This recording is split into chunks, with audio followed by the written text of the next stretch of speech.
అల్లం తెల్లగడ్డ పేస్ట్ పచ్చివాసన పోయే వరకు వేయించుకొని తర్వాత కొత్తిమీర టమాటాలు కూడా వేసుకొని బాగా వేయించుకోవాలి. ఈ టమాటా ఎర్రగడ్డ మిశ్రమం అయితే బాగా ఫ్రై అయిపోయిందండి. ఇప్పుడు దీంట్లో కొద్దిగా సాల్టు, కొద్దిగా పసుపు,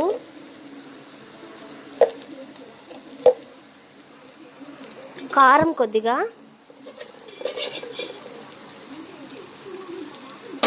వేసుకొని బాగా ఫ్రై చేసుకోవాలండి. ఒకసారి ఇలా కలుపుకున్న తర్వాత మనం ముందుగా ఉప్పు పసుపు వేసి ఉడకబెట్టుకున్నాం కదా, ఇది చేప గుడ్డు, అది కూడా దీంట్లో వేసేసి బాగా వేయించుకోవాలి. ఇదిగోండి,